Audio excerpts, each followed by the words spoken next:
Mon Seigneur et mon Dieu, je crois fermement que tu es ici, que tu me vois, que tu m'entends. Je t'adore avec profonde révérence. Je te demande le pardon pour mes fautes et la grâce de faire avec profit ces 10 minutes de prière.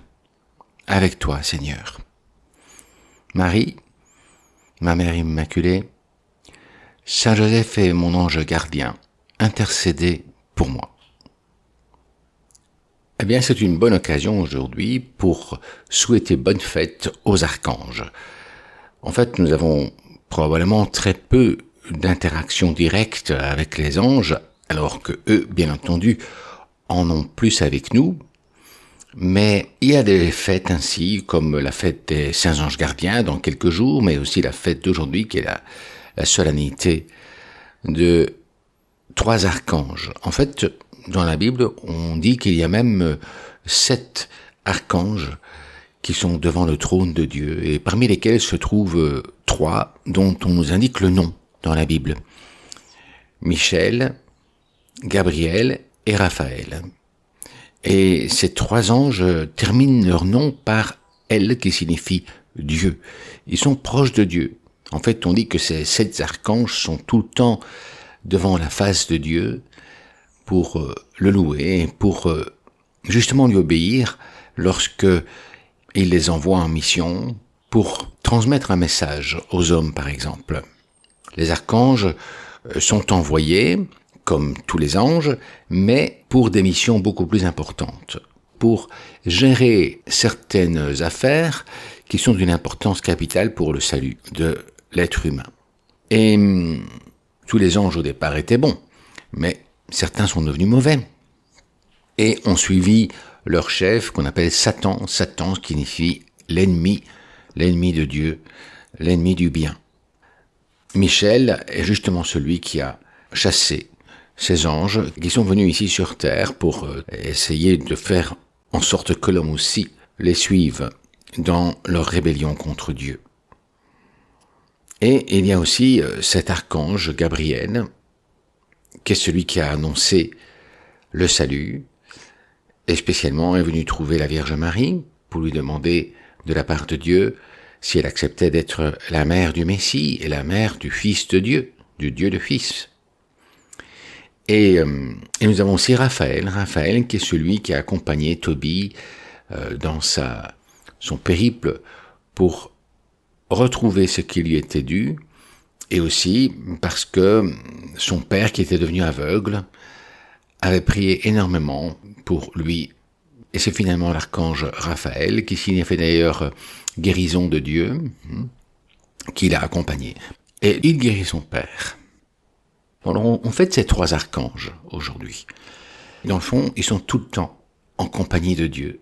Même quand ils sont loin et dans d'autres endroits de l'univers, sur Terre, eh bien, ils sont toujours en présence de Dieu. Les anges sont des extraterrestres, parce que ce sont des personnes qui ne vivent pas sur Terre, mais qui vivent un peu partout, dans les cieux, et tout près de Dieu, tout près du trône de Dieu. Ils n'ont pas la même notion d'espace et de temps que nous. Ils ont une durée que saint Thomas d'Aquin appelait l'éviternité, le évum, c'est-à-dire une sorte de durée, mais qui n'est pas synchronisée aux horloges atomiques que nous avons dans les atomes et dans les particules matérielles, parce qu'ils ne sont pas matériels, justement. Ça doit être pour nous aussi comme une invitation à être toujours en présence de Dieu. Par exemple, maintenant, dans ces 10 minutes de prière, nous sommes, toi et moi, en présence de Dieu. Au début, j'ai dit ça justement. Je crois fermement que tu es ici, mon Dieu, que tu me vois, que tu m'entends. Oui, Dieu est partout. On n'échappe pas à Dieu. On peut aller sur la Lune, sur Mars. Eh bien, Dieu sera là aussi. On peut même aller aux confins de l'univers, il sera là aussi. Et lorsque nous mourrons, il sera là également. Nous n'échapperons pas à Dieu, parce que c'est grâce à lui que tout se maintient dans l'être. Et il y a donc une action continue de Dieu dans tout l'univers, même jusqu'au plus profond de l'enfer. Et certainement, bien entendu, jusqu'au sommet du ciel. Toi aussi dans ton cœur, dans mon cœur, dans ma vie, Dieu est présent. Demandons peut-être aux anges de nous aider à avoir cette présence, parce que eux sont tout le temps en présence de Dieu. Ils sont continuellement comme imbibés, comme plongés dans l'océan divin. Ils ont la vision béatifique, comme on dit. Mais ils sont là pour nous aider également. Nous avons chacun d'entre nous un ange gardien. Si Dieu l'a placé à côté de nous, c'est pour nous aider, toi et moi, à nous rapprocher de Dieu. C'est pour nous aider à ne pas tomber. C'est pour nous aider à nous rappeler des choses importantes. C'est pour nous aider à faire du bien, à diffuser le bien dans le monde, à nous occuper des gens qui sont dans le besoin et qui attendent l'aide d'autres personnes pour pouvoir vivre ou survivre même. C'est pour nous donner de la force aussi et de l'encouragement. C'est une sorte de psychologue continu qui est à nos côtés, qui peut nous aider dans nos sens internes, comme on dit, c'est-à-dire dans la mémoire, dans l'imagination, dans le sens commun, dans la cogitative, l'estimative, etc. Ces sens internes, comme on dit, qui ne sont pas les sens externes, donc la vue, l'odorat, etc., mais les sens internes dans lesquels naissent nos idées, nos sentiments et tout cela. C'est-à-dire il y a toute une série de choses qui sont comme concoctées à l'intérieur lorsque nous pensons, et quand nous prions aussi, nous utilisons parfois notre imagination, notre mémoire. Et nous sommes ici, nous attendons peut-être d'arriver dans un état similaire, et nous avons la possibilité de prier et de demander leur intercession. Et les anges peuvent même agir là, à l'intérieur de nous.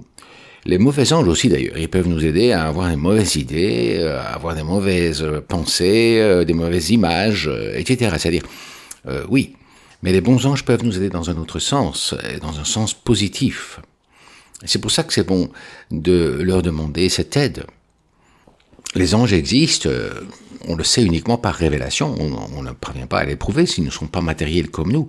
Mais tu pourrais arracher une page sur 2 de la Bible si tu ne croyais pas aux anges, à l'existence des anges.